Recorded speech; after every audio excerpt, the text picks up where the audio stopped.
Quito, apresente.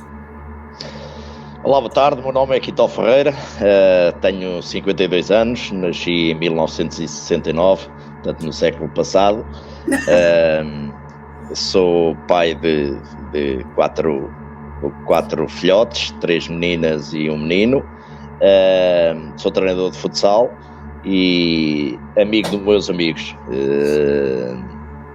Neste momento é a apresentação que me apraz dizer e completamente aqui disponível para passar um bom bocado com vocês.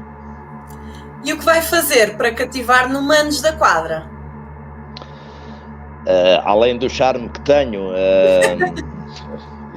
costumam dizer que sou o treinador mais charmoso da Europa, mas tirando isso, obviamente que a empatia, a simpatia e a interação é o mais importante neste fator da comunicação e obviamente que em termos de comunicação aquilo que eu vou tentar é estar à vossa altura.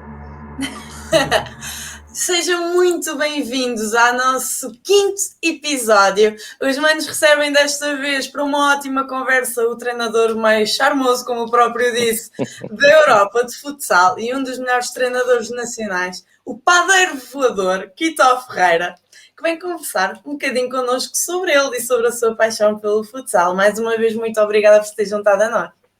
Obrigado eu, é um prazer e um orgulho e é uma honra e no fundo é também uma obrigação, tudo o que seja para ajudar a desenvolver, a evoluir e a reforçar aquilo que é a marca futsal, estarei sempre disponível para essa situação. Mais uma vez digo bem-vindo, agora digo agradeço-lhe eu por ter vindo e começo aqui com uma pergunta com um objeto muito específico da sua vida. Quantos quilómetros já fez aquela máquina de café que está sempre na sua mala? Olha, curiosamente entrei mais tarde aqui, como tinha prometido para vocês, a conversar com vocês, porque estava precisamente a falar com alguém no estrangeiro e estava-lhe a dizer que o troll está pronto e que bastava pôr a máquina no troll e arrancava já. Portanto, e se calhar eram mais alguns quilómetros valentes, mas essa máquina já correu o país todo, já viveu em Itália, já viveu na Roménia, portanto já conhece um bocado o mundo. Em termos de quilómetros especificamente não sei dizer, mas é só uma questão de fazer contas, mas seguramente já tem uns quilómetros e já está bem rodada, e a verdade é que, por incrível que pareça, continua a funcionar. Porque ainda agora a tirei para a lavar e para fazer a sua manutenção e ela continua a trabalhar fortemente, portanto vai-me continuar a acompanhar para onde quer que eu vá, para onde quer que eu vá, assim que houver alguma coisa. Para quem não sabe, o Quito foi guarda-redes de futebol, entre outros vários clubes, jogou no União Leiria e no Portimonense. Eu pergunto que é verdade. Portimonense, de Portimós. Exatamente. É verdade que todos os guarda-redes têm um quê de maluco? Eu acho que todos os guarda-redes têm um quê muito grande de loucura, juntando aí algo extremamente importante para aquilo que para mim é o perfil de guarda-redes, que é a coragem. Mas sim, costuma-se dizer mais efetivamente e de uma forma mais concreta no mundo do desporto que os guarda-redes ou são homossexuais ou são malucos. Eu sou muito maluco.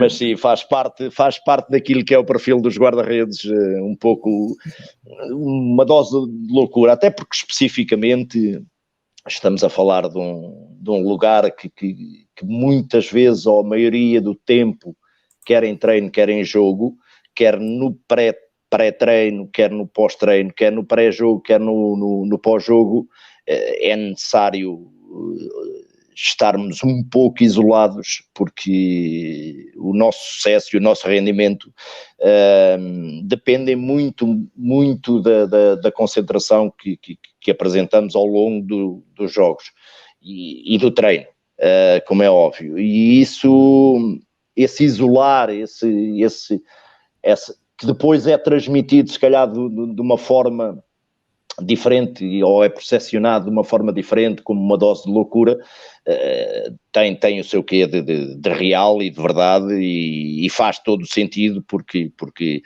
não se esqueçam que o guarda-redes coloca a cabeça onde os outros tiram o pé, e para isso é preciso ter uns zigotos aqui por dentro um pouco agitados.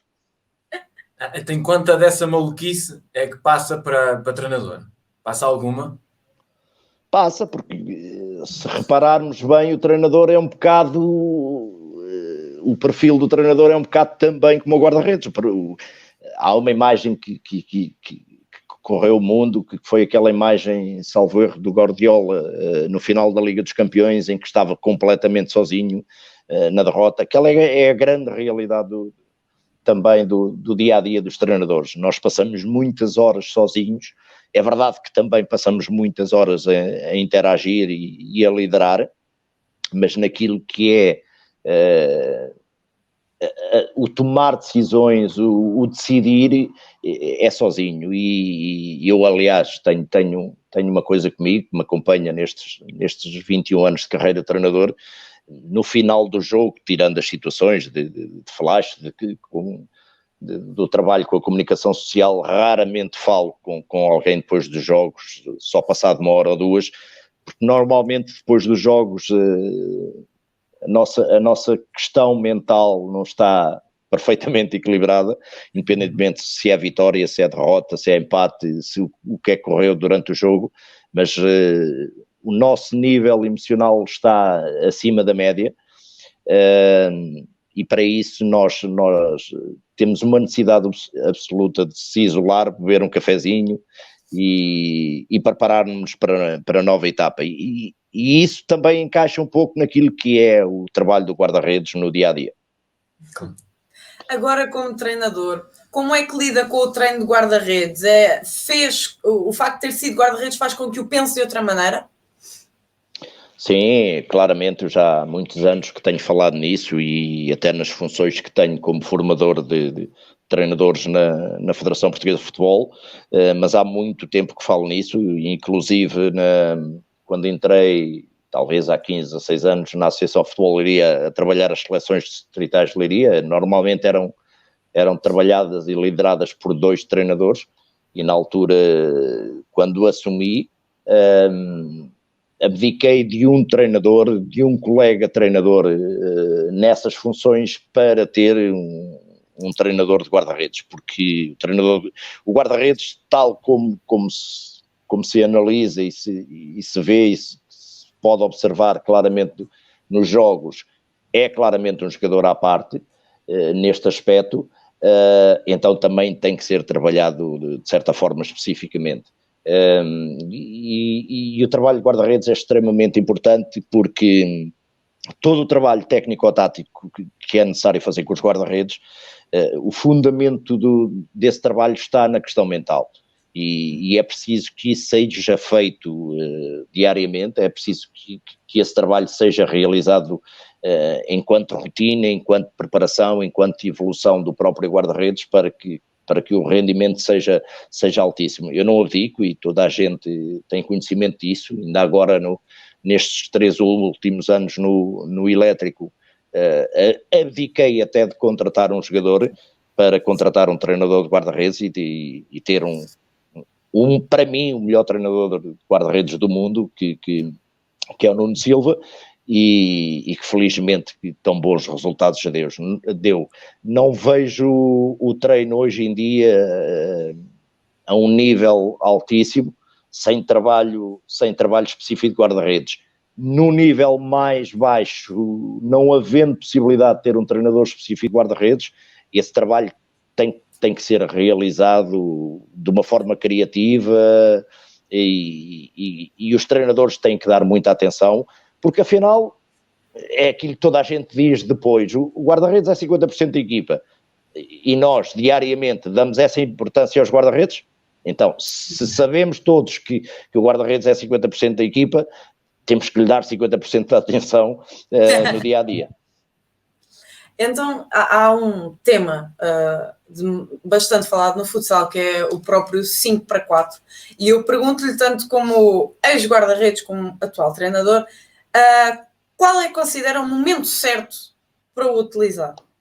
Isso pode ter várias respostas. O momento certo costuma-se dizer que é aquilo também o objetivo, neste caso do futsal, que é ganhar. E ganhar utilizando esse momento do jogo, pode ser em qualquer altura, pode ser numa bola de saída, pode ser numa manutenção de bola, pode ser numa estratégia de uma bola parada, pode ser depois sim naquilo que é mais observável, que é mais normal, que é depois em última instância ir à procura de alterar um resultado negativo num curto espaço de tempo, na parte final dos jogos. Mas pode ser utilizado quando o treinador entender, também dependendo das características dos guarda-redes que tem à sua disposição. Seguramente eu, como treinador do Quitó guarda-redes, nunca utilizava. Nunca utilizava porque o Quitó não tinha pés para jogar nessas funções e então nunca utilizava. Portanto, aí depende das características do guarda-redes que temos à nossa disposição e depois das necessidades que o jogo nos pede. Ainda no 5-4, já agora, qual é que considera ser a melhor forma de o defender? A melhor forma de defender é roubar a bola e fazer golo. Não há formas. A melhor forma de defender o 5-4 é claramente, nós sabemos que o 5-4 inclui uma situação que é uma superioridade numérica, que pode ser considerável ou não, porque no fundo mantém-se normalmente em 20 por 20, 5 contra 5,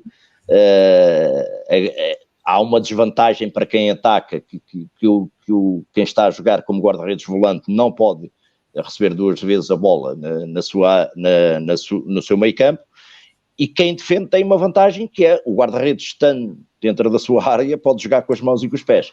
Portanto, é uma situação gira, é uma situação apaixonante, é uma situação que todos os dias é trabalhável, mas acima de tudo, a melhor forma de defender um 5-4 é a atitude defensiva e competitiva que uma equipa tem. Para mim, mas isso é no 5-4 e é em todas as situações de jogo, a atitude coletiva, e no futsal ainda se nota mais, porque se no futebol houver uma atitude coletiva de 8 ou 9 jogadores, os outros 3 que não estejam equilibrados nesse aspecto, aquilo pode disfarçar. No futsal não vale a pena. Nos 5 tem que estar os 5 equilibrados nessa atitude competitiva, porque se falhar um, vai tudo por água abaixo. Portanto, acima de tudo, mais do que taticamente, mais do que um esquema defensivo, porque eles existem, como é óbvio, tem que haver organização.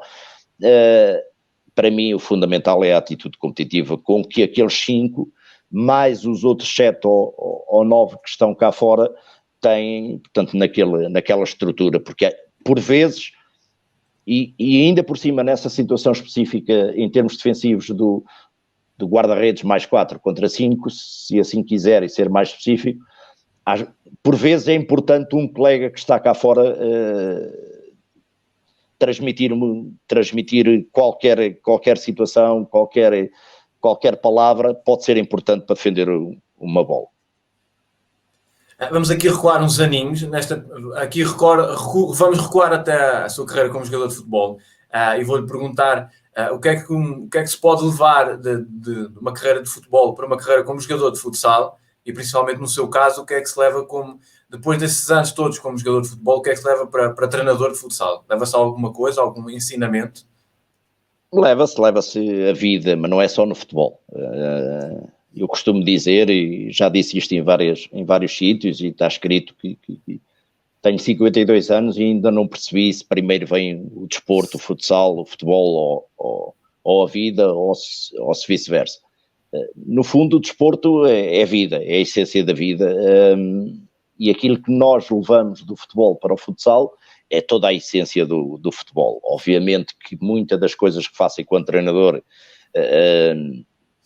também é o rever daquilo que os treinadores durante toda a minha carreira enquanto jogador aplicaram nesse trajeto.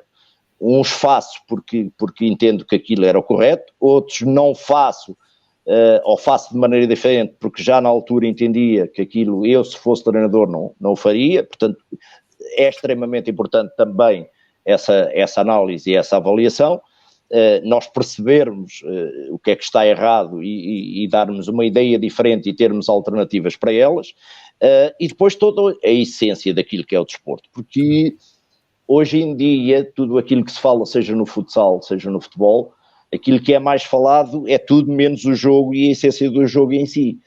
Aquilo que é falado é os calções do Ricardinho, é as meias do Ronaldo, é as namoradas deste, daquele, é a Marquise, ao ponto que isto chegou, é falar da Marquise do Ronaldo, quando a essência do desporto é tudo menos isso. A essência do desporto é o dia-a-dia, que 20, ou no caso específico do futsal, 15 ou 16 jogadores, mais uma estrutura técnica, médica e logística, vivem no seu dia-a-dia dentro de 4 paredes, dentro de um balneário, a forma como se transformam ou não em família, aquilo que é viver, por exemplo, a nível profissional, o que é viver num outro país.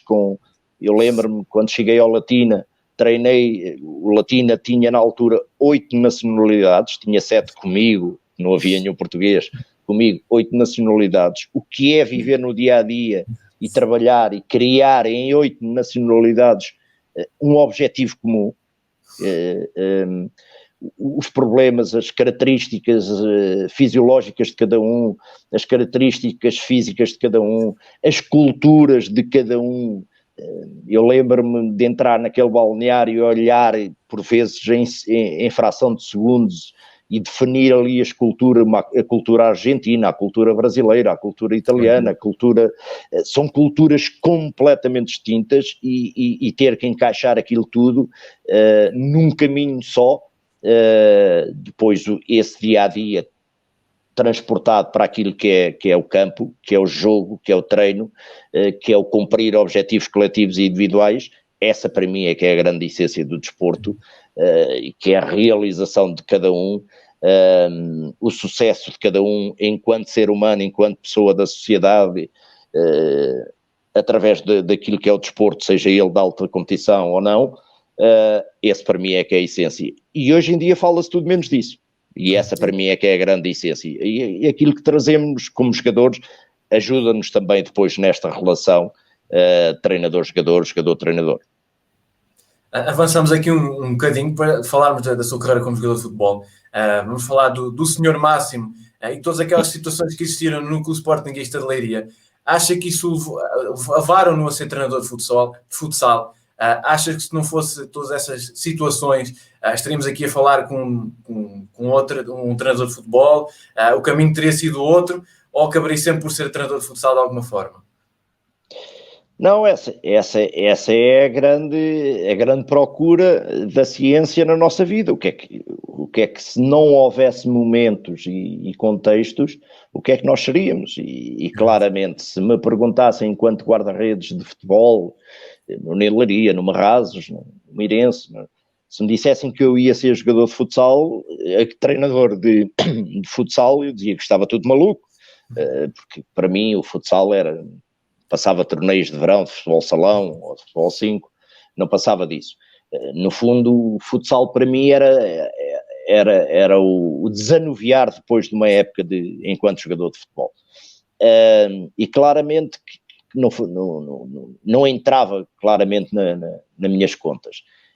Por isso é que a vida é tão apaixonante, por isso é que isto é tão difícil e é tão apaixonante e é tão intenso, e é fantástico, porque toda a forma como eu entrei no futsal, repare, eu entro no futsal porque era diretor e estava para ajudar uma pessoa numa instituição, entro no futsal porque essa pessoa que tinha, em momentos da minha vida extremamente complicados, tinha sido a pessoa extremamente importante e eu tinha uma dívida de gratidão, entro ali, cumpro essa dívida e sinto-me na obrigação de estar a pagá-la de uma forma apaixonada e intensa.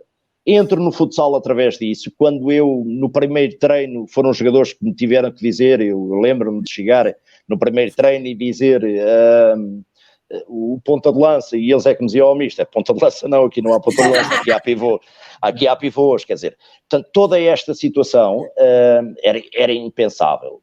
E eu acho que esta é que é a essência da vida, que é, isto tem muito a ver com aquilo que eu costumo dizer e transmito isso muito aos meus filhos, que é a palavra sorte. Muitas vezes fala da palavra sorte e eu considero que a sorte existe em 2 momentos. Na saúde, nós estamos aqui os 3 a conversar e não sabemos o que é que está aqui dentro e podemos ter a sorte ou azar de repente acontecer qualquer coisa. Portanto, aí considero que é uma questão de sorte ou azar nesse aspecto. Depois, nas pessoas que se cruzam na nossa vida. Por exemplo, o seu Máximo, foi uma sorte aquela pessoa ter-se cruzado na nossa vida, mas todos nós temos exemplos do azar que temos em algumas pessoas de terem cruzado na nossa vida, a todos os níveis. Portanto, e aí nestes 2 aspectos é que eu considero que a palavra sorte e azar faz todo o sentido. No resto não. E isto é exatamente a mesma coisa, quer dizer, acabou por ser uma situação de contexto de vida, que cientificamente é impossível explicar, e que hoje seguramente não sei o que é que iria estar a fazer, seguramente iria continuar ligado ao desporto, de uma forma ou de outra, e ele iria estar, mas nós não sabemos, e por isso é que isto é tão apaixonante, é intenso, e por isso é que dormir é para depois de morrer, que é que temos tempo para dormir, agora é para aproveitar. Agora, passando um bocadinho desse início para um momento que marca a sua caminhada no futsal, que é o sucesso que conseguiu ter no Brunhosa, qual é que acha que foi o segredo dessa, não digo dessa equipa, mas desse grupo de trabalho? O segredo foi aquilo que eu acabei de explicar atrás. Foi o pegar numa equipa, em primeiro lugar numa aldeia, com uma intensidade, uma paixão enorme pelo aquilo que é o seu emblema e que é a sua bandeira, que é a instituição Brunhosa. Depois de reunir ali uma equipa que, apesar de vários contextos e várias situações, conseguimos criar aquilo que eu costumo dizer que é o grande objetivo inicial nas pré-épocas, criar uma grande família. E criar uma grande família é eu imaginando que nós os 3 estamos numa ligação e que somos familiares, a definição de grande família para mim é, se tu erras, eu estou preparado imediatamente para emendar esse erro, e assim sucessivamente, sem o interesse individual, ok? Eu não vou emendar o teu erro para depois te ir cobrar esse favor, não, eu vou emendar esse erro porque eu quero o melhor para mim e o melhor para ti. E eu sei, intrinsecamente, que eu só vou ter sucesso se tu o tiveres. Portanto, e é nesse interesse coletivo, é nesta parte coletiva, depois que entra essa parte, para mim, em termos de família. E isso foi construído juntamente com aquilo que era a essência da própria aldeia, que foi construído diariamente, e isso notava-se no jogo, transmitia-se para a bancada, transmitia-se para o adversário, transmitia-se claramente no dia-a-dia e até através da comunicação social. Isso era visível para toda a gente, ainda hoje muita gente fala desses momentos, desses jogos, eu lembro, e toda a gente se lembra, curiosamente, com o Ladoeiro,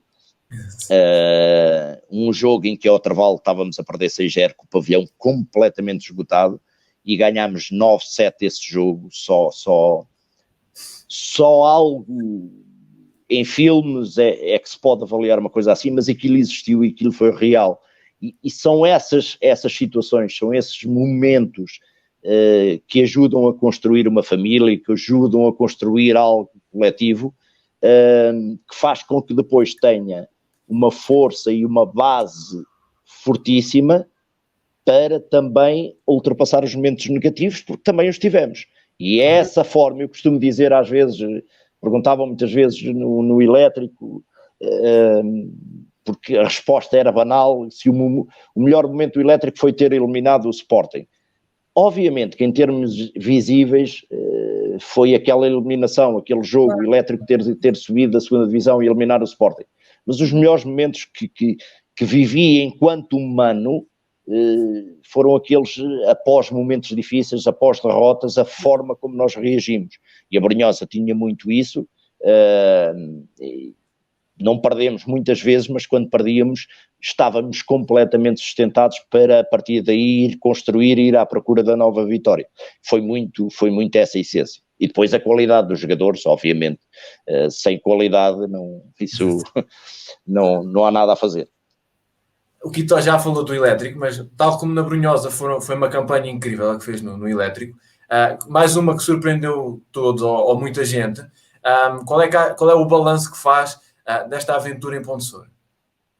Muito positiva. Em primeiro lugar, uma cidade que ficará para sempre no meu coração, porque foi uma cidade que durante 3 anos me acarinhou e me acolheu de uma forma extraordinária, onde tenho bastantes amigos e seguramente o estarei até ao final da minha vida.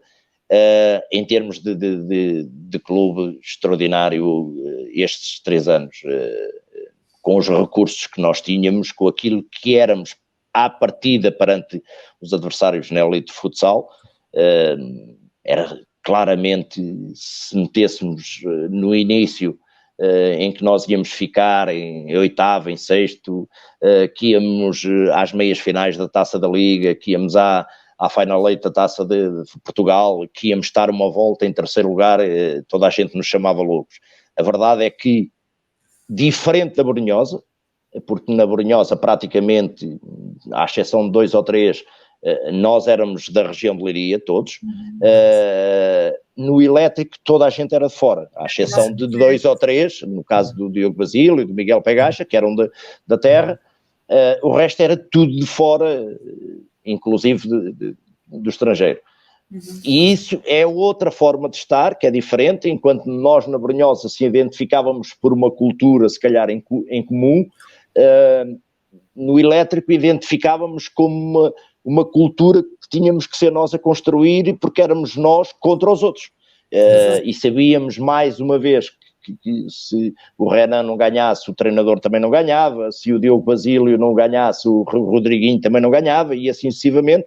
E é essa construção no dia-a-dia, juntamente com a cidade, que foi extremamente importante para nós, que se fez um trabalho extraordinário, onde foi valorizado e muito a cidade, e onde foi valorizado o clube, e onde foi valorizado os jogadores, que no fundo é esse o grande objetivo das estruturas, das equipas técnicas, é valorizar principalmente os ativos do clube.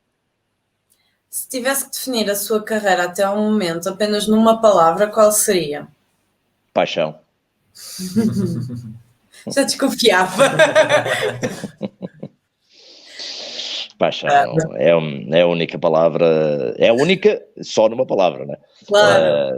Mas não consigo viver de outra forma.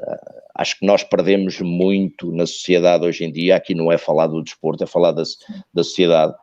Perdemos muito esta coisa da paixão, da emoção, do toque, do face-to-face e não o Facebook, do conversar, do conviver, da amizade pura, está completamente perdida, e se nós não colocarmos mãos à obra, vai ser um problema. Aquilo que eu tento fazer é, através dos meus filhos, porque sou pai, e através daquilo que é a minha profissão, que é o futsal, tentar com que esses valores não se percam e reforçá-los cada vez mais. É isso que eu tento transmitir. Se eu conseguir transmitir aos meus jogadores, sei que os meus jogadores vão transmiti-lo aos seus filhos, aos seus pais, aos seus irmãos, e se ficar 1% em cada um, já pode ir alguma coisa. Nós claramente deixámos de uma cultura natural, na natureza, de conviver na rua, de conviver na natureza, para estarmos numa era completamente digital.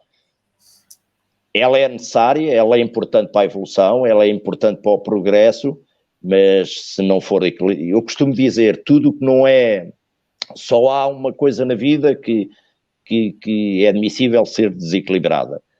tudo quanto se não for equilibrado é um problema. Vamos passar aqui à nossa primeira rubrica, o sair a narrar. Por norma, o sair a narrar é onde nós colocamos os jogadores frente a frente com golos, com situações de golos deles, em que nós pedimos para eles narrarem inclusive o próprio golo, como é que eles executarem. Vamos fazer essas perguntas assim. Neste caso, decidimos recuperar aqui uma pausa técnica do Quito. Já sabe qual é. Essa pausa técnica correu o mundo, jamais imaginado, e a verdade é que quando cheguei ao autocarro, é que não foi no dia a seguir, quando cheguei ao autocarro e agarrei no telemóvel, isto não é possível, quer dizer, eu fiz isto, isto aconteceu, mas isto está a correr o mundo por alma de quem? E a verdade é que isto foi motivo de debate no Brasil. Incrível. Vamos aqui pedir para explorar um bocadinho a questão da importância das pausas técnicas, da comunicação entre a equipa técnica e os jogadores. Nós já aqui falámos qual é o time-out. Vamos só revê-lo. Vamos só aqui colocar o que se quiser falar sobre ele. Está tudo dito. Pois equipas pequenas! Quando é que a gente chega lá? Somos jogadores de quê? Vambora, caralho! O chute está no mesmo!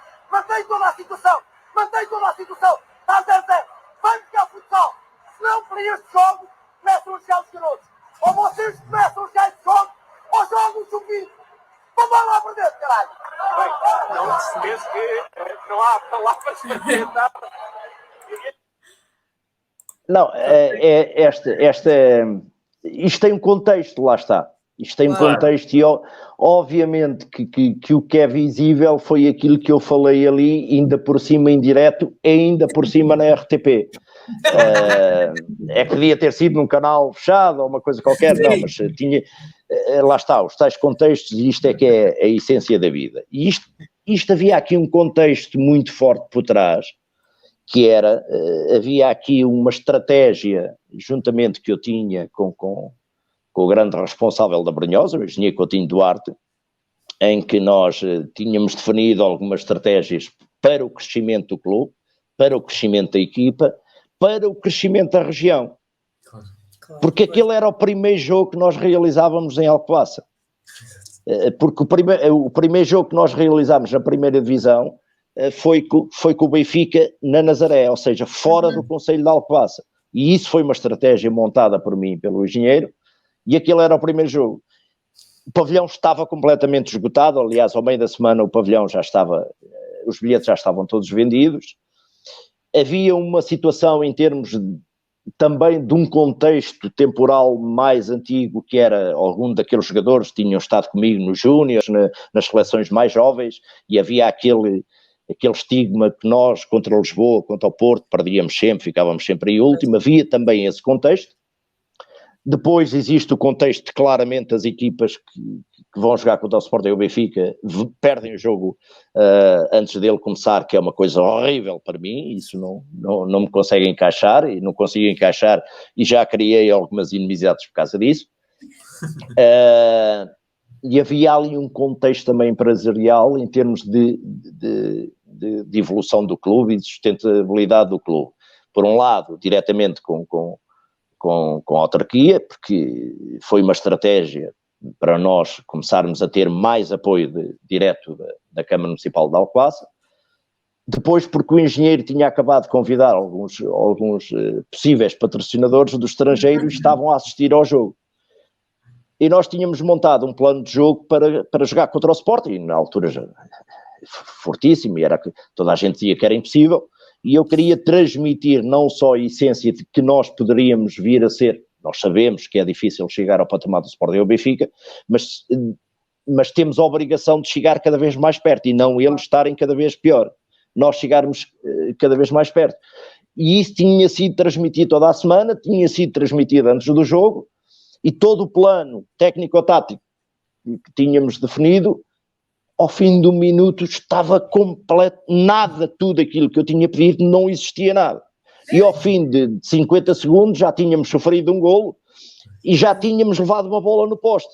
E eu pensei assim, bem, uma estratégia que poderia resultar, que felizmente veio a resultar, isto vai ser uma vergonha. Isto a gente vai levar aqui 10 ou 15, está ali o homem com 10 empresários possíveis patrocinadores, uma estratégia com a Câmara Municipal, RTP em direto, isto, se eu não paro isto vai ser já uma vergonha danada. Portanto, o contexto era este. O que é que me saiu no meio daquele contexto? Ou vocês começam a encarar isto de frente, ou começam a jogar os garotos. Ou seja, o que eu queria dizer é, já que é para perder 10 ou 20-0, começam os garotos a levar já com isto, que é para daqui a 1 ano ou 2 serem eles a ganhar.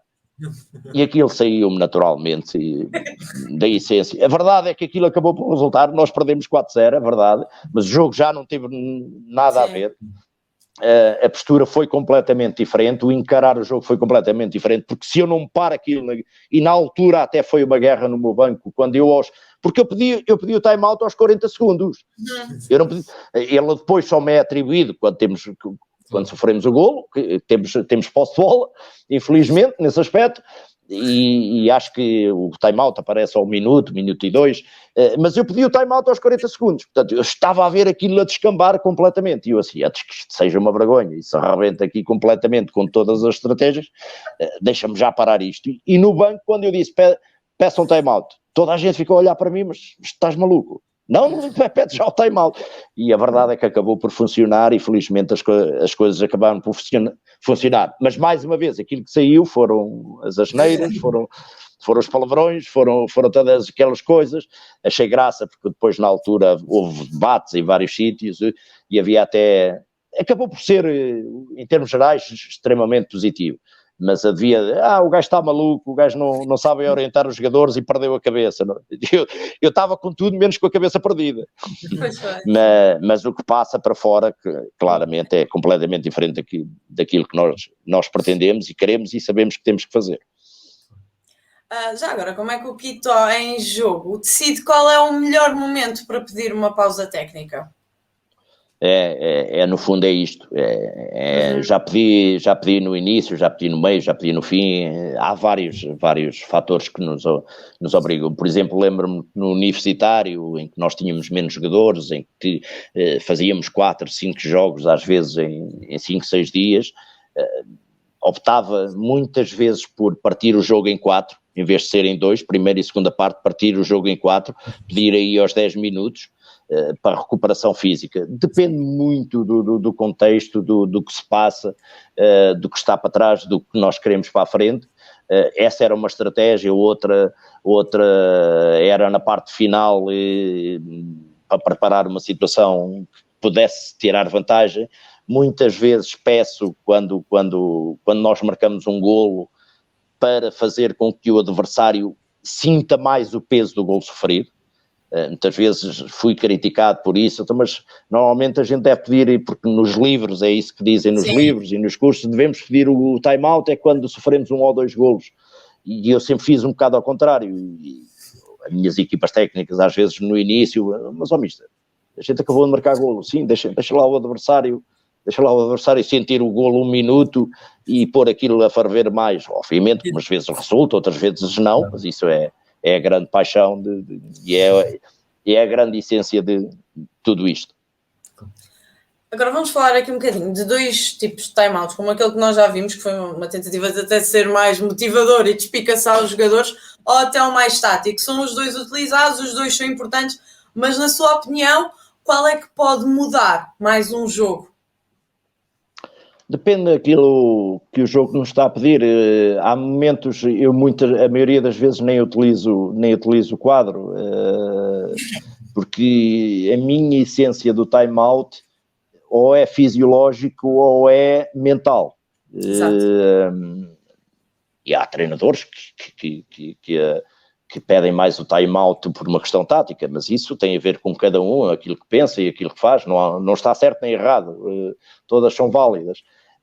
Mas eu muitas vezes é mais por essa parte emocional. Por vezes, quando os jogadores começam a perder a cabeça com as arbitragens, muitas vezes também já o fiz, para acalmar quando existe uma situação exterior, tipo bancadas, tipo pressão da bancada, quando realmente queremos fazer qualquer coisa e não estamos a conseguir e temos que dar uma paragenzinha, e essa é uma das grandes vantagens do futsal para o futebol. Tem vantagens e tem desvantagens, porque nós falharmos numa fração de segundos, não podemos estar a pensar numa substituição, porque numa fração de segundos podemos perder um jogo, enquanto o treinador de futebol se calhar está 10, 15 minutos a pensar uma substituição. Aqui tem esta vantagem que é o time-out, mas depende sempre daquilo que o jogo nos está a pedir. A segunda-feira não é igual ao domingo, a terça-feira não é igual à segunda-feira, o nosso estado de espírito nunca é o mesmo, é sempre completamente diferente. O do adversário é a mesma coisa. Com certeza vocês hoje levantaram-se de manhã completamente diferente daquilo que se levantaram ontem, até porque desde que se levantaram ontem de manhã até hoje de manhã se levantarem novamente, que parece a mesma coisa, mas a verdade é que tem uma história de 24 horas a mais, e todas essas sensações, todas essas emoções, todas essas vivências e essas experiências nos fazem diariamente diferentes, e os jogadores exatamente a mesma coisa. Nós temos muita tendência de que os jogadores são marionetes e nós agarramos lá em cima naqueles pauzinhos e pomos aquilo. Não, aquilo são... Eu posso estar a preparar um jogador muito bem, e aqui, seja a que nível for, seja na elite, seja cá em baixo, seja miúdos, a preparar durante a semana um jogador muito bem, e de sexta para sábado chateou-se com a mulher. Não é? E por vezes nós, se não estivermos atentos a estes sinais, se não estivermos atentos a tudo aquilo que é a essência de cada um deles, nós por vezes pedimos um time-out e estamos a falar de uma coisa que não tem nada a ver com aquilo que é realmente o problema. E já agora, se calhar estou a falar demais, não? Não, esteja à vontade, nunca, pelo amor de Deus. E já agora acho que vou pedir ao Quito para ser meu psicólogo, porque acho que fazia um bom trabalho. Não sei se sabe, é giro, porque na sexta-feira tive exame de psicologia na Universidade da Beira Interior, porque estou na universidade aos 52 anos para fazer o curso de Ciências do Desporto. Incrível. Porque eu tirei o 12º ano o ano passado. Pois, isso eu sabia, não sabia que estava agora a tirar o curso. Mas vamos falar aqui um bocadinho também na comunicação. De que forma é que tenta chegar aos seus jogadores, tanto no banco, claro, como nos treinos, mas sobretudo nos treinos e no dia-a-dia enquanto treinador deles, não é? Porque o jogo é uma pequena fração de 40 minutos ali muito condensados, porque a vossa vida é fora disso, é nos treinos e no vosso dia-a-dia. Essa comunicação trabalha-se? De que maneira? Trabalha-se, é fundamental. Se no início da minha carreira, com toda aquela pica, não se pode dizer certas palavras, mas pronto, nós dizemos com toda aquela, e até inexperiência, por vezes a minha comunicação era uma comunicação mais direcionada para o objetivo do jogador, mas direcionada naquilo que era a minha percepção enquanto comunicador, enquanto líder. Hoje a minha comunicação é mais direcionada a nível individual. Eu dou um exemplo. Eu antes falava muito para o grupo, hoje continuo a falar, mas essa percentagem é muito mais reduzida. Eu prefiro falar para grupos reduzidos e individualmente, porque cada pessoa é uma pessoa. Vocês os dois são diferentes. Vocês, se prepararem este programa, vão ter diferenças e depois vão ter que encaixar para chegar a uma o jogo é a mesma coisa. Por isso eu acho que cada vez mais é importante a comunicação individual, o perceber individualmente cada um. Faz parte da vida de um treinador. Eu sei que há quem não o faça, há quem seja contra, e volto a dizer, nada é certo, nada é errado, tudo é válido. Há quem opte por ter, como treinador, ter uma distância sobre os jogadores, sobre os seus jogadores, e elas são visíveis, claramente. Eu não concordo. Quanto mais próximo tiver dos meus jogadores, melhor. É verdade que também tem desvantagens como qualquer coisa na vida, mas a comunicação hoje que eu faço não é tanta comunicação que eu quero, mas sim a comunicação que é adequada a cada um deles.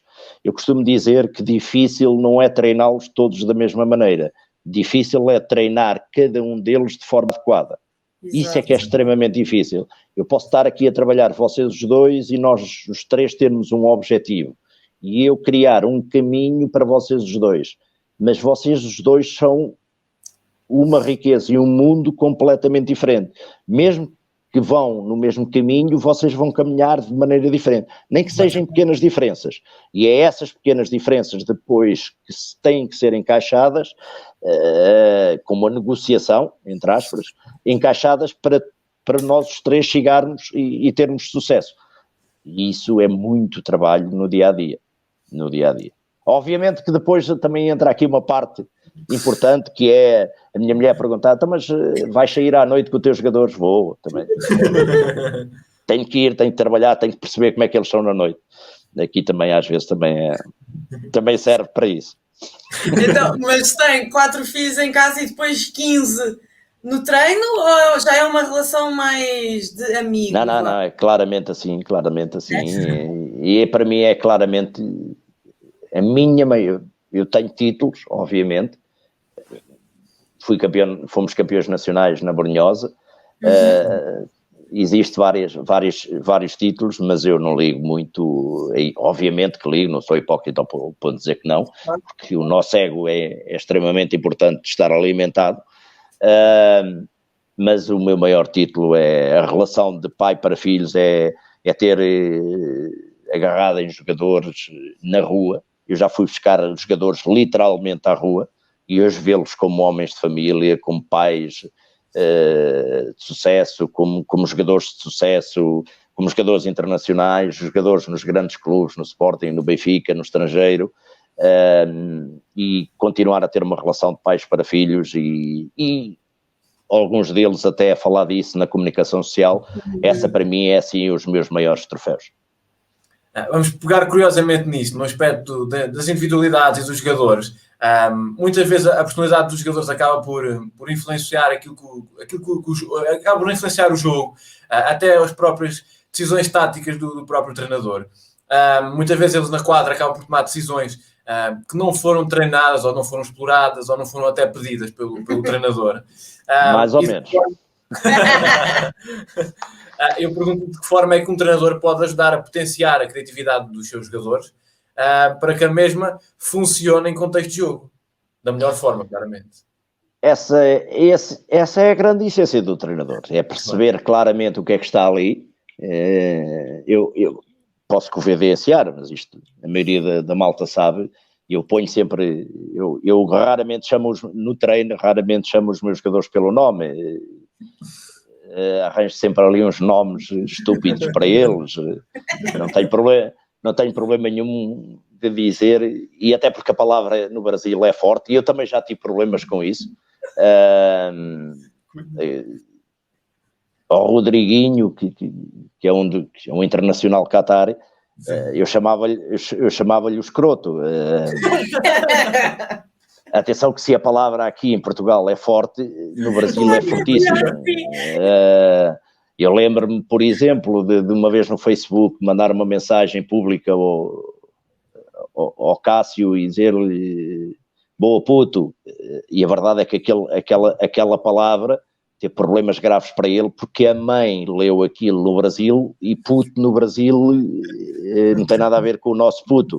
Puto no Brasil... E foi um problema para ele explicar à mãe porque é que o treinador dele o estava a chamar puto. Portanto, isto lá está a tal percepção e aquilo que nós fazemos para nós, e nós somos sempre julgados pelo aquilo que fazemos e não pelo aquilo que pensamos. E essa situação tem a ver exatamente com isso, é perceber o que é que está ali, que diamante é que está ali, como é que eu lhe consigo chegar, se eu consigo chegar à essência deles ou não, ou se o melhor é não chegar, qual é a melhor atitude e comportamento a ter para tirar o máximo rendimento deles, a nível individual e depois coletivo. Portanto, essa é a situação. Há jogadores que eu tenho que estar constantemente a tratar mal. Quando digo a tratar mal, é entre aspas, como é óbvio, a chamar a atenção, a dizer isto, porque eles sentem-se bem com isso, vivem com isso. Há jogadores que não vale a pena, se eu levantar a voz, mais vale tirá-los logo. Portanto, e é este conhecimento, e é este o dia-a-dia que faz com que nós consigamos criar condições de forma a que eles estejam sempre com lume nos olhos, eu costumo dizer com lume nos olhos, em alta velocidade em termos de vida, e que depois, em termos desportivos, seja exatamente a mesma coisa e que o rendimento deles seja direcionado para o sucesso, principalmente em termos coletivos, porque depois também eu vou ter sucesso, não vale a pena, comigo não há hipocrisias, eu só ganho se eles ganharem. Eles só ganham se estiverem bem treinados, bem trabalhados, bem explorados nesse aspecto. Eu não tenho problema nenhum no primeiro dia de trabalho dizer eu vou-vos explorar, há coisas que eu vos... O futsal em si, em termos fisiológicos, é um crime. É um crime, é extremamente violento. Pronto, mas isto mas viver na rua também é um crime, andar de Porsche também é um crime, portanto, nós temos que fazer alguma coisa. E neste aspecto, nas nossas funções, é isto que eu tento fazer, nunca esquecendo que estou a falar com seres humanos, obviamente. São milhares as histórias em que já rimos e já cantámos juntos, são milhares as histórias em que já passámos noites a chorar juntos, são milhares de histórias, algumas delas são contadas ao longo do tempo, outras são contadas só na velhice e outras nunca vão ser contadas, não é? Isso faz parte. Pegando até nisso, em tudo o que já falou, continuamos aqui num ponto fundamental do treinador, que é a questão da confiança dos jogadores. Numa equipa temos sempre 3 grupos, vamos dizer assim, os jogadores que jogam mais tempo, os que jogam menos tempo e os que acabam por não jogar, sejam por lesões, sejam por opção, seja o que for. Aqui a pergunta óbvia é como é que se lida com estes 3 tipos de jogadores, estes 3 grupos no caso. Como é que um treinador consegue gerir e lidar e trabalhar bem com eles os 3, motivando-os ao mesmo tempo a cada um deles? Essa é para mim a grande base dos treinadores, é saber qual é a importância de cada um individualmente, qual é a importância desses pequenos e múltiplos grupos, e aonde é que se deve direcionar e quando é que se deve direcionar, em termos de qualidade e em termos de quantidade. Obviamente que quando tu chegas enquanto treinador e que rapidamente aquele grupo, o grupo geral, percebe claramente que a tua postura e o teu comportamento é exatamente igual para cada um. O meu tratamento com o Rodriguinho é exatamente igual ao do Miguel Pegacha. Exatamente. Obviamente depois direcionado à personalidade de cada um, mas em termos de justiça, os direitos são exatamente os mesmos. Agora, os deveres também têm que ser os mesmos. Depois tens que gerir toda essa situação e perceber, neste momento, quem é que precisa mais de carinho, quem é que precisa de uma palavra mais dura, é o Rodrigo ou é o Miguel? Porquê? Porque joga menos porque este joga mais, e qual é a palavra? Portanto, este é o dia-a-dia. Eu por vezes fico revoltado quando se diz os treinadores estão ali 20 minutos, 40 minutos, e chega, e vão para casa descansados. Aqueles 40 minutos não é nada. Exato. Aquilo que é o nosso trabalho, aqueles 40 minutos não é nada. O nosso trabalho está depois e antes desses 40 minutos. Obviamente que é, claramente. Mas não é ali que se vê o trabalho. Aquilo é uma consequência de várias sequências de 23 horas e 20 minutos antes. E fora tudo o resto. Portanto, agora, é fundamental a motivação. Tu, se estiveres aí a trabalhar, se vocês estiverem aí os dois a trabalhar, se um estiver motivado e outro não, por alguma razão, isso vai se transparecer para aqui. Isso vai prejudicar o programa em si, entende? Portanto, ali é exatamente igual. Exatamente igual. Vamos passar então aqui à nossa segunda rúbrica, que é o Ouvi Dizer. Nós nunca fizemos esta rúbrica, nós nos jogadores temos uma rúbrica que se chama Roda Bota Fora, que é basicamente escolher entre 2 opções. Mas, neste caso, fizemos uma rúbrica destinada a treinadores, porque estão sempre, digamos que no meio de tudo, não é? Ou são os culpados, ou são os reis, digamos assim. Sim. Então acabámos por escolher 2 frases suas em algumas entrevistas para analisarmos um bocadinho. E sendo que, imagino, está a vê-las, sabe que foi o Quito que disse, mas vê-las de fora, colocar-se um bocadinho... Certo, na terceira pessoa. Exatamente, no nosso lugar. A primeira é: ser mais um entre tantos não é para nós. Essa foi dita seguramente dentro da Brunhosa, dentro do balneário da Brunhosa, claramente. Lá está, esse era um dos contextos daquele time-out. O que se viu foi só aquele minuto. Esse era claramente e aquilo que nós pretendíamos e aquilo que eu queria era que nós não subíssemos à primeira divisão e fôssemos mais um. Não, nós tínhamos que ser diferentes nesse aspecto, nós queríamos ser diferentes, e se calhar, eu já disse isto também várias vezes, se calhar podíamos ter subido um ano mais cedo, mas eu queria subir e com trabalho já sustentado para chegar lá e fazer a diferença. E acima de tudo, no primeiro ano, criar a surpresa porque ninguém estava à espera disso. E isso foi o que aconteceu. E para mim, ser mais um não faz sentido. E se calhar por isso é que às vezes que me chamam louco ou atribuem essas situações, porque se eu fizer sempre o mesmo, o meu resultado vai sempre ser o mesmo. Sempre. Portanto, eu tenho que fazer algo diferente para ter resultados diferentes. E aqui a mensagem era exatamente essa. Nós tínhamos que ser diferentes. E o conceito e aquele estigma e aquele complexo de inferioridade, mas nós somos, entre aspas, da província e jogar contra equipas do Porto, de Lisboa. Não, nós vamos ser diferentes. Nós somos melhores do que eles, seguramente, em determinadas situações. Nem que seja nós, num conjunto, enquanto família, sermos melhores do que eles. E essa frase, essa entrevista foi seguramente dada nessa situação, porque essa foi uma das situações, e continua a acompanhar, e no elétrico também, porque muitas vezes havia aquele estigma interior, e algo que eu não gostava nada, e não faz sentido, e por vezes é preciso tirar do peito essas situações e dizer, não, nós vamos ser diferentes, temos que ser diferentes, porque chegar aqui e levar 5 ou 6 do Sporting ao Benfica é o que toda a gente leva.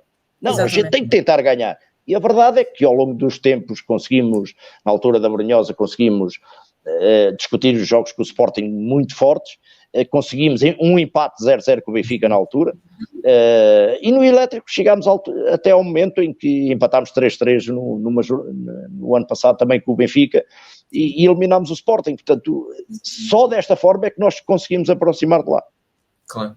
A nossa outra escolha de frase é entro nos clubes como se lá tivesse nascido e vivo como se lá viesse a morrer. Essa é uma daquelas que me faz pensar, porque é essa a minha forma de estar. Eu não consigo trabalhar de outra maneira que não seja assim. Eu passei por todas as profissões, desde padeiro a carpinteiro a vendedor de gelados na praia, e eu queria ser sempre o melhor. E para ser sempre o melhor, aquilo tem que ser meu. Eu, se fosse para ir para o vosso programa, este programa tinha que ser o melhor do mundo. Para ser o melhor do mundo, eu tenho que entregar o meu corpo, ou seja, a minha beleza, que é visível, mas também a minha alma. E eu só sei trabalhar assim. Só sei trabalhar. Eu sou sincero, se me dessem um trabalho, obviamente que havendo a necessidade, eu lavei carros, eu cheguei a lavar carros e estar com a colheita virada para o carro por cima e estar a chorar, e chorava à vontade porque caía a água e ninguém via se era a chorar, mas depois eu ali tinha que ser o melhor, porque aquilo sobrevivia. Se eu gostava de estar a lavar carros às 7 da manhã com 2 ou 3 graus negativos, por amor de Deus, não é? Mas a verdade é que depois eu tinha que ter a satisfação de o dono do carro, dizer assim, olha, toma lá 50 escudos, porque realmente o carro está, que é uma maravilha. Se nós não tivermos esta alma, não conseguimos. Independentemente, se calhar, do objetivo até era, eu quero ser o melhor nesta função, que é para sair daqui o mais rapidamente possível. Portanto, se isto não for feito com a alma, é difícil. Obviamente que há muita gente que consegue fazê-lo sem alma, eu não consigo. E também acaba por ser aquilo que o caracteriza enquanto treinador, pelo menos o que os amantes do futsal acabam por ver. Acho que é assim que nos cativa. Falo por mim, pelos 10, mas acho que é muito assim. Vamos passar à nossa última rúbrica. É o cai quem quer. Isto é um bocadinho na base de que se tivesse de promover o treinador perfeito, e nós já temos vindo a fazer isto aqui um bocadinho consigo, baseado em si e nos pontos que considera fundamentais para o ser, quais é que seriam as escolhas e como é que faria para vender este cargo, digamos assim. Nós já falámos um bocadinho dos títulos. Eu pergunto-lhe o que é que para si é o treinador mais completo e se só os títulos é que são indicativos do sucesso desse treinador. O que está visível é isso só. O que a comunicação social e a sociedade hoje em dia valoriza é só isso. Para mim é exatamente o contrário. Há tanto treinador a fazer trabalhos fantásticos em equipas de benjamins, de infantis, de iniciados, no distrital, com dificuldades extremas, que vão à procura de soluções que não escondem atrás das desculpas, que a atribuição daquilo que é o treinador perfeito é muito mais daquilo que se vê. Infelizmente, aquilo que a televisão é um meio de comunicação, o meio de comunicação mais poderoso do mundo, e que vende aquilo que quer vender, e aquilo que sai é aquilo que se vende é aquilo que sai na televisão. Mas para mim o treinador perfeito é aquele em que chega ao fim de uma época e toda a estrutura, incluindo os seus jogadores, querem voltar a repetir juntamente com ele. Exatamente. Esse para mim é o treinador de sucesso. O que lhe dá mais satisfação? Ser goleado, mas ver todas as ideias que foram treinadas e pensadas por si a terem sucesso na quadra, ou vencer, mas jogar mal? É óbvio que o objetivo disto é sempre vencer. Agora, não tenho dúvidas que uma das coisas que fez com que começasse a estar em cima da mesa, até porque tinha sido convidado para renovar, para sair do Elétrico, foi aquela derrota em Alvalade por 15-1, onde fomos com 6 jogadores, e desses 6 sabe Deus, e que eu assumi claramente que não íamos abdicar dos nossos princípios. Por um lado foi elogiado por isso, por outro lado lá está, aquilo que se vende é o resultado. E obviamente que na semana a seguir eu percebi que, apesar de ter em cima da mesa o convite para renovar, que as coisas iam ser difíceis, e eu não ia abdicar dos meus princípios. E é isto que eu digo, chegamos ao fim e todos queríamos repetir novamente, e isso para mim é que é extremamente importante. A valorização da cidade, a valorização do clube, a valorização dos jogadores, e sabendo que todos juntos repetiríamos tudo outra vez.